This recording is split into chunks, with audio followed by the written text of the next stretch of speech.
Public के लिए यहाँ पे हम लोग अनाउंस कर रहे हैं। और सबसे खुशी की बात यह है कि Jammu and Kashmir all welfare transport association, e rickshaw union association और ई ऑटो एसोसिएशन सब लोग मिलके प्रशासन के साथ आज ये फैसले को हम अनाउंस कर रहे हैं। इसमें जो सबसे अहम फैसला वो ये है कि जम्मू जिले को हमने 6 जोन्स में डिवाइड किया है, जो कि कलर कोडेड जोन होंगे। इन 6 जोन्स में वही ऑटो, ई रिक्शा और ई कार्ट चलेंगे जो उस जोन में चलने के लिए अलाउड होंगे और उस जोन के लिए कलर कोडेड होंगे। उसमें कलर कोडिंग कैसे होनी है वो फोटोज अभी हम रिलीज कर देंगे। वो फोटोज और जो नंबर प्लेट कलर कोडेड लगनी है और जो पेंट कलर कोडिंग का होना है उसके लिए 10 दिन का टाइम दिया जा रहा है वो कलर कोडिंग कराने के लिए। जैसे कि जम्मू साउथ के लिए हमने डिसाइड किया है कि पिंक जोन होगा, तो जम्मू साउथ में जितने ई ऑटो, ई रिक्शा चलेंगे वो सब पिंक कलर कोडेड होंगे और जम्मू साउथ के अलावा वो किसी और एरिया में नहीं चलेंगे। ऐसे ही जम्मू नॉर्थ में जो कलर कोडिंग है वो सिर्फ जम्मू नॉर्थ में चलेंगे।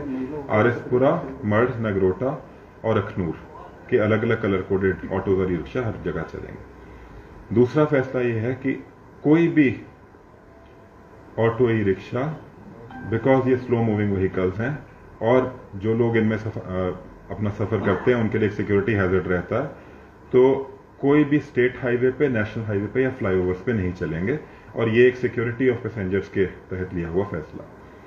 तीसरी चीज कि जम्मू जिले के बाहर रजिस्टर्ड ऑटो और ई रिक्शा जम्मू में 23 तारीख के बाद नहीं चलेंगे, क्योंकि हमें जो हमारे भाई ऑटो और ई रिक्शा चलाते हैं उनके वेलफेयर का भी ख्याल रखना है। तो dedicated 7 crossing zone national highway और स्टेट हाईवे के ऊपर हमने ऑलरेडी ईयरमार्क करे हैं। उन 7 क्रॉसिंग जोन्स पे वो लोग अपना ऑटो, ई रिक्शा लेकर दूसरे जोन में या दूसरे एरिया में क्रॉस ओवर नेशनल हाईवे और स्टेट हाईवे को कर सकते हैं। इस ऑर्डर को इंप्लीमेंट करने के लिए 10 दिन का टाइम दिया जा रहा है, जिसमें कलर कोडिंग की जाएगी और कलर कोडेड प्लेट्स जो हैं वो ऑटो और ई रिक्शा पे लगेंगे। 23 तारीख की सुबह से इस ऑर्डर को जॉइंटली सारी इन्फोर्समेंट एजेंसीज इंप्लीमेंट करेंगी और मेरे को पूरी उम्मीद यह है कि हम लोग जम्मू की ट्रैफिक सिचुएशन को इस ऑर्डर से इंप्रूव कर पाएंगे। और दूसरा ये भी पूरी उम्मीद है कि जो हमारे लोग ऑटो और ई रिक्शा चलाते हैं उनकी आमदनी में भी इसमें बढ़ोतरी होगी। तीसरी चीज ये है कि हमारे ट्रैफिक सिचुएशन में एक ऑर्डर आएगा और एनफोर्समेंट एजेंसीज को, क्योंकि कलर कोडिंग होगी तो इसको इंप्लीमेंट करने में उनको आसानी होगी।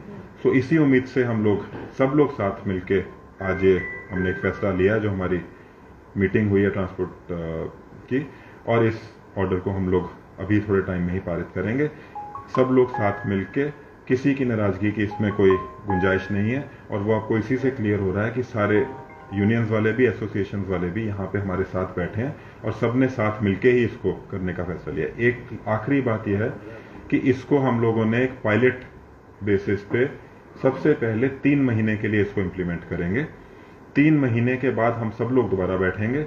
अगर कुछ ऐसा लगता है कि इस ऑर्डर को कुछ माइनर मेजर चेंजेस करने की जरूरत है जिससे जम्मू की पब्लिक और ट्रांसपोर्ट सिचुएशन और इंप्रूव हो सकती है, या जो हमारे ऑटो ई रिक्शा चालक हैं उनके वेलफेयर में हम कुछ और अच्छा कर सकते हैं, तो 3 महीने का उस फैसले को भी ले लिया जाएगा। Thank you.